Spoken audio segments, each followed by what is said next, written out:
This is the Sales Bible Podcast, episode 312, How to Sell Around the Coronavirus, an anniversary issue.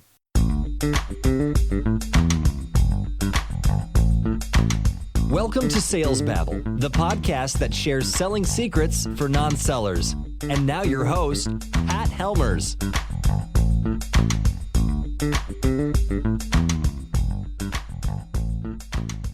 So on July 8th, 1815, the Waterloo Campaign came to a close between the French Army of the North and the two 7th Coalition armies of Prussia. Napoleon was defeated in the decisive Battle of Waterloo, and he was forced to abdicate for the second time, and that ended the Napoleonic era. At that same time, in London, there was a British nobleman and a banker named Baron Rothschild. Rothschild saw opportunity in the real estate sector. He's famously quoted as saying, "The time to buy is when there's blood in the streets, even if the blood is your own." He was a contrarian investor, and he went against the prevailing market trends and sentiment, and while others were in a panic, he remained calm and wisely snapped up properties that were undervalued. It was a risky strategy, and it took a long time to pay off, but in time, it brought great wealth to the Rothschild family. Last Thursday evening, I stopped by the dollar store to pick up chips and salsa. I thought I'd go there to avoid the crowd. Usually not a lot of people in there, and to my surprise, there were long lines. In front of me, there was a woman who had a cart filled with toilet paper and water. Behind me, there was a lady with a cart filled with water and toilet paper. Being my curious self, I started chit-chatting with the ladies, and one of them strongly reassured me that it wasn't because of the coronavirus that she was buying all this toilet paper. No, she was just out of toilet paper. So I smiled and said, "Oh, okay." Everybody agreed that they were surprised by this panic. But then again, everybody was in a pretty good mood. As I walked out the door with my chips and salsa, another lady followed me, and she said to me in a quite serious tone, "You know, the government is all behind this." I smiled kindly and I said, I don't think so. These things happen, and there's many examples of them in history. But she was not persuaded. To her, what I was saying was just babble. Last week on the teleconference call, that's the one that we hold on Thursday afternoons, had a couple callers ask similar questions. Conferences, networks, and meetings, they were all planning to attend these so they could fill their pipeline. They all had this idea that some trade show, they get a fistful of leads and they can start working them. But that's not going to happen in the near term. So they all asked, what can we do to overcome this? Great question. And it's the question that I want to address today. There's opportunity here. There's hope. And today I want to share possibility and things that you can do to overcome this. We need to constantly observe that all things take place because of change. It is the nature of the universe. It loves to make new things. And once we understand that, we can be successful. Just to ground this, I'd like to share, this episode is my 6th year anniversary of doing Sales Babble. Where does the time go? And with that in mind, I want to thank our sponsor, Sales Nexus. Craig Klein has a Sales Nexus sales tip at the end of the episode. So make sure and listen all the way to the end. And so, with no further ado, let's get to it. Tonight, some American cities virtually shutting down. In New York, Breaking the governor developments closing in the the public coronavirus school pandemic. system. The number of cases topping 3,000. Just a short time ago, New York City Mayor Bill de Blasio closing public schools for more than 1 million school-age children. Since a lot of people are going to be working at home, we're all going to be social distancing ourselves from each other. The likelihood that you're going to be able to bump into them online or on the phone or via an email is going to be greatly improved.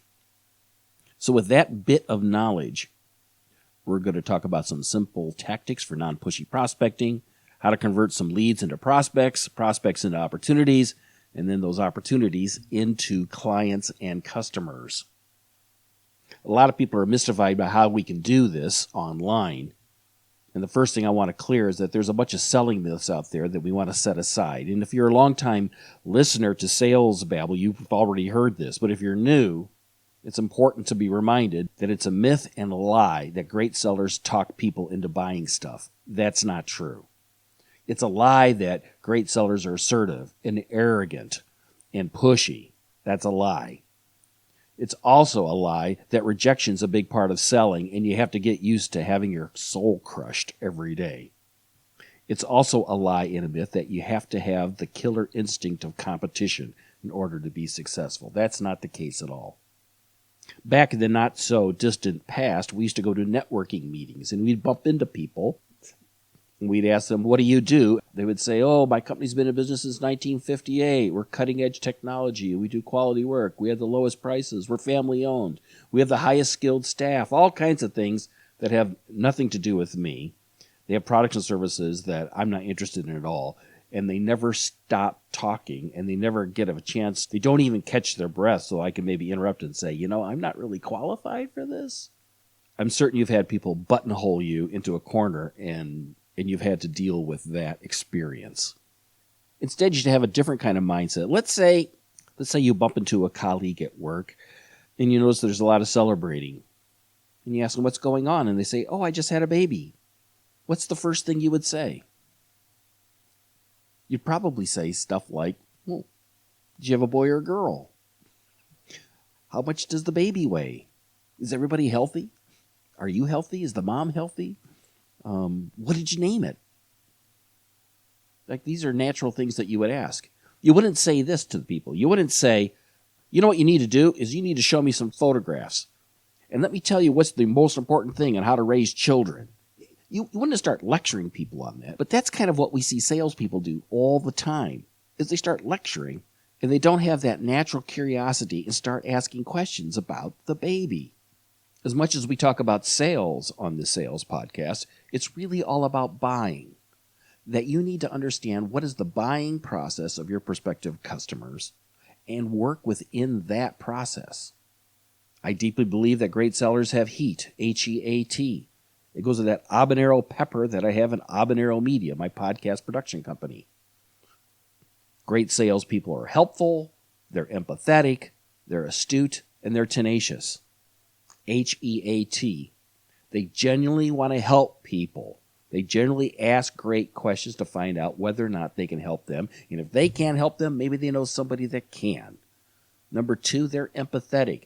Not only are they interested to know whether or not they can help people, they genuinely care about, because that's what customers really believe in. If they believe you've got their back and you care about them, they are much more likely to buy from you, even if you don't have the perfect product or the perfect service. The next thing is that great salespeople are astute. They are smart.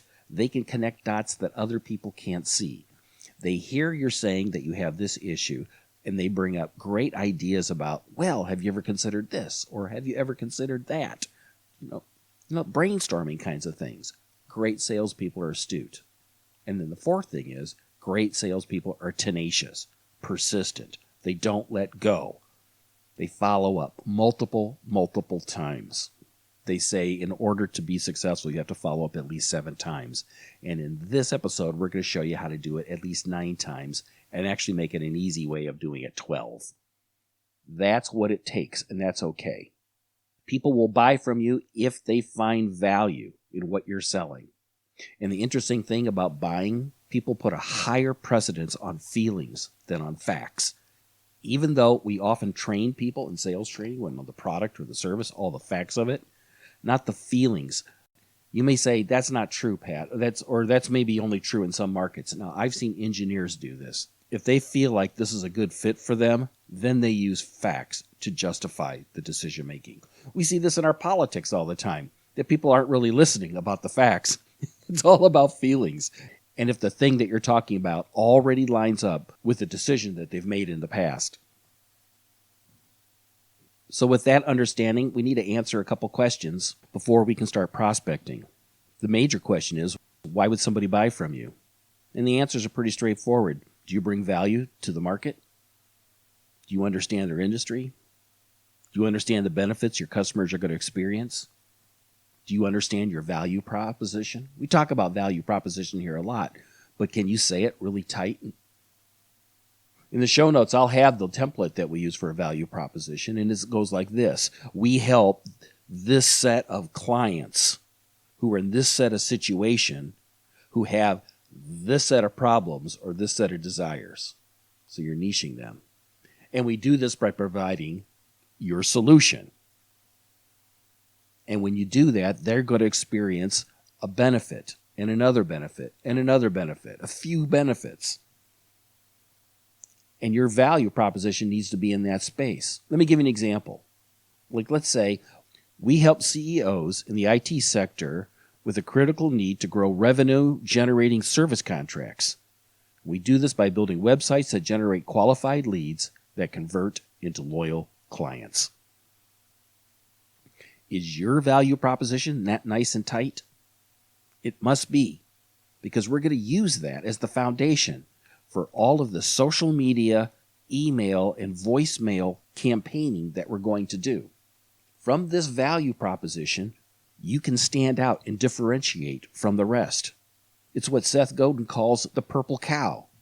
Like if you're driving through the farmlands and you're looking at cattle to the left, cattle to the right, and of all those black and white and brown cows out there, you see one that's purple, it's got to stand out. That's what you want to do. You want to stand out. And it may not be that the features that you have are particularly different from the rest, but there's other things that you provide that give people that right feeling that you're the correct solution. So let's do some lead gen here. How do we target companies? Since I can't go to this conference and I can't go to this event to go find leads, let's look for companies who are a good fit.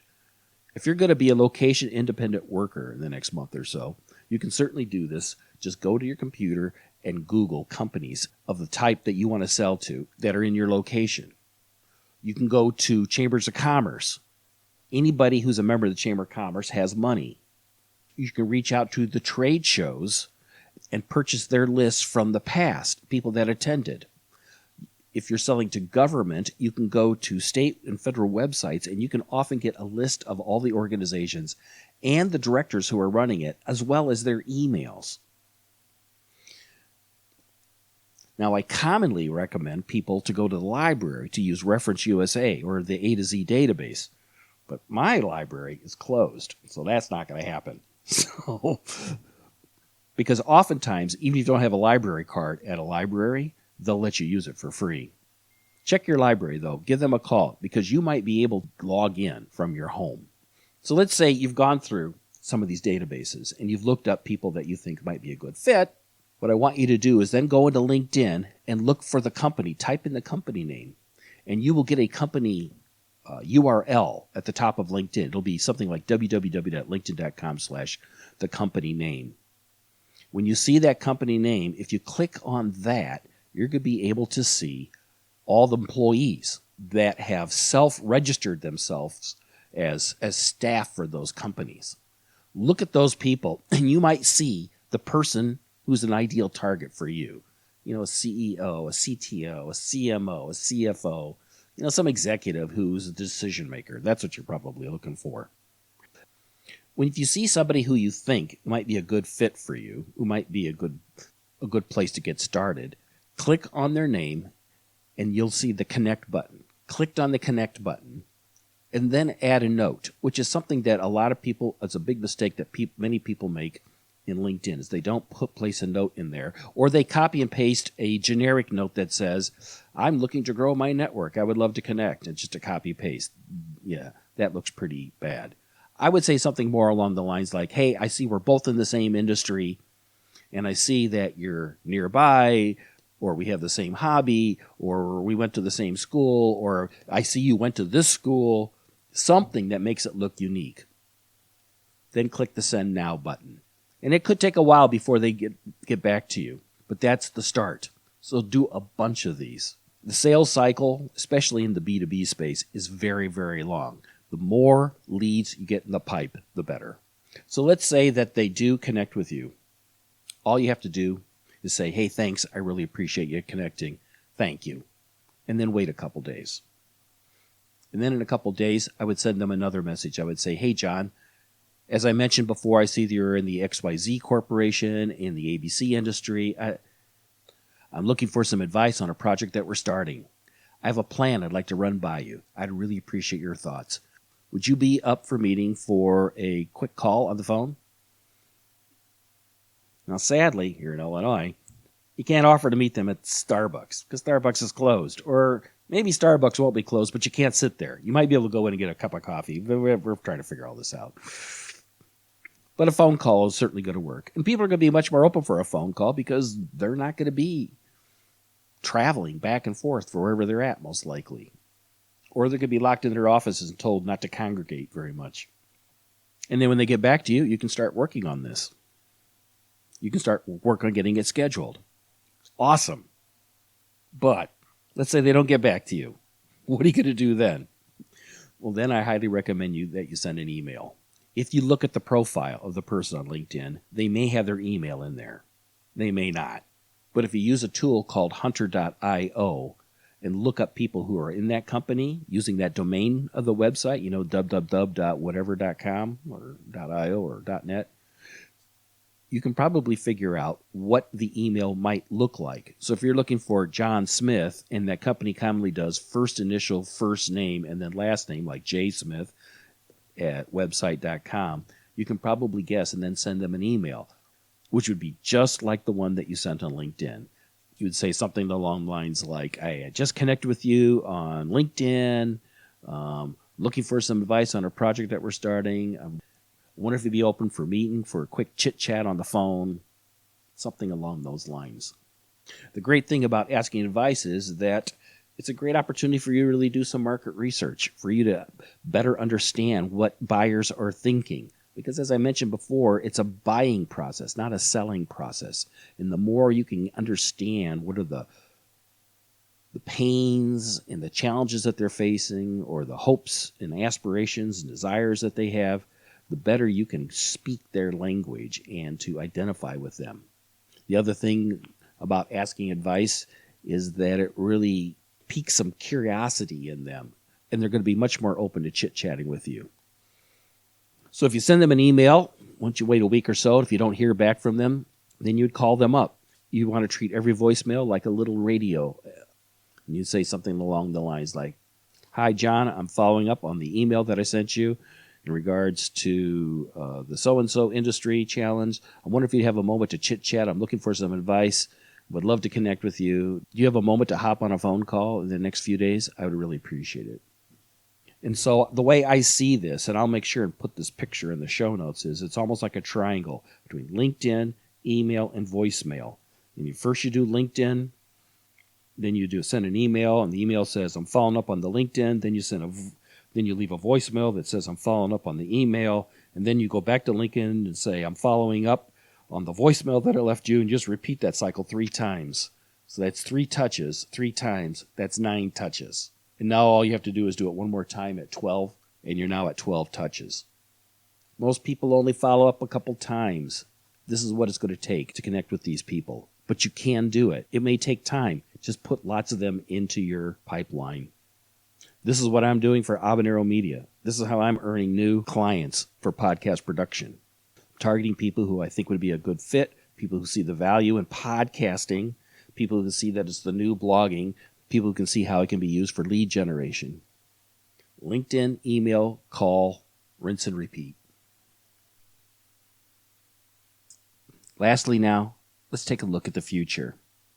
Marcus Aurelius, the last of the great 5 emperors of Rome, said, look back over the past with its changing empires that rose and fell, and you can see the future too. Metaphorically speaking, there's blood on the streets, and there's great value in having a clear mind in the face of a national calamity. When panic is rampant, when many sell and hunker down and kind of hide from this, if you have courage and you can see the bargains and the possibilities that only arise once in a lifetime, this is your moment. Today is the day. So let's take a breath. Blow it out. Let's take another breath in. Blow it out. And what I want you to do is to think about what it would look like 6 months from now. Have you ever gone to bed at night and said, man, I shouldn't have eaten that? Have you ever looked back in the past and said, dang, I should have bought Uber when it was low? That's what I want you to do today. Vision 6 months from now. Envision yourself looking back 6 months and saying, boy, if I only knew this, and if I had taken action then, boy, I'd be in a much better situation now. That would be a true success. Put yourself in the future. Put some context around what's going on today. A lot of this is blown over. People are moving on. But if there is something that you would have had done 6 months ago that could have made a huge difference now, what is that? Really, I want you to think about it. What is it? What can you do now to take advantage of this moment? I'm not talking about being an opportunist. I'm not talking about price gouging. I'm not talking about kicking people when they're down. It's not what I'm talking about. I'm talking about being awake to everything that's around you and using this moment to benefit your selling. Think about it. Could this pandemic be an opportunity for you to have questions and conversations with clients that you couldn't have had before? Maybe now they'll be more open to being more precautionary of planning for adversity and trying to mitigate risk. What I'm telling people when it comes to podcasting is it's a great way to communicate with your clients and to keep them on board and to let them know what are the things that you're doing to mitigate the risk in your business because of this virus. I'm telling them about the benefits of having a podcast and keeping them on top. And I also explain to them how it could be something that they could leverage in the future. The ability to upsell something every time. The something to build a referral network. And what I've found when I have these kinds of conversations with prospects, they're much more open to it. Yeah, I know. You can't network. You can't prospect the way that you used to. But with LinkedIn, email, and voicemail, and you use the three together, you can connect with people. You have to remember, too, all those other people out there, they're not networking. They're not on the road. They're not meeting lots of people. They're sitting by their phones. They're killing time. They're bored. They're going, oh, maybe I'll pop on LinkedIn. Maybe there'll be something interesting. I mean, that's how people are. Are you posting interesting things on LinkedIn that would stimulate their interests so that when you do reach out to them, they're going to say, yeah, maybe I will have a conversation with you. I've mentioned a few tools in this episode. I'll make sure and place those links in the show notes. You can find those in the show notes at www.salesbevel.com/312. Watch for the emails on Thursday. I'd love to have you visit us at the teleconference on Thursdays at 4 o'clock Central Time. Lots of great conversations, lots of great questions answered. Why don't you come join us? But before we go, we do have a Sales Nexus sales tip that I would love to share. Welcome back, Craig. Are you ready to babble a Sales Nexus sales tip? I'm ready to go. Actually, I don't want a tip. Uh-oh. Today. You've been talking about the 4 steps to market domination. What is that? The 4 steps to market domination are how you're going to scale up your business and make it totally automatic. So basically, what we're talking about is get your customers organized. Be able to pull up a list of hot prospects versus past cold leads at a click, right? Don't make it 2 hours of sorting through spreadsheets. Then once you've done that, create a couple of series of emails. Don't go hire a marketing firm. Just write them yourself. That works just as well as anything. One for all of those cold leads, all the people that you can't take the time to reach out to and call on a regular basis because you're too focused on the hot ones. And create another one for the hot ones that are going to make sure they see the things about you and your business that they need to see. And then automate it. Make it so that when somebody becomes cold, they instantly start getting the right emails. And when they become hot, they instantly start getting the right emails. And then once you've done that, make sure you train the entire team to follow that process. And once you do that, go ahead. I love this kind of discipline. I think this is really critical for success. Yeah, once you've done this, it's what happens is all of those cold leads, when the time is right for them, the likelihood that they're going to reach out to you instead of one of the competitors they talked to back then is tremendously higher because you're just in front of them. You're the name they remember. I love it. Absolutely love it. Where can people go to find the sales tips, and where can they find the 4 steps to market domination? Just go to salesnexus.com/sales, and that's where they can get all of the Sales Babble sales tips and a copy of the 4 steps to market domination guide. Sounds great. Hey, thanks a lot, Craig. I can't wait for next week's tip. We'll see you then.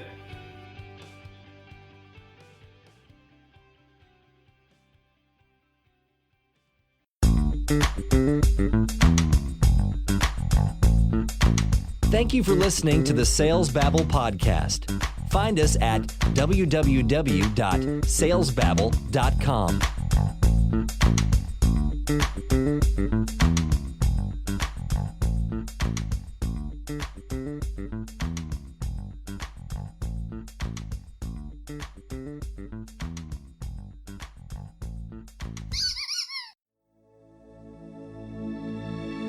This is a production of Habanero Media.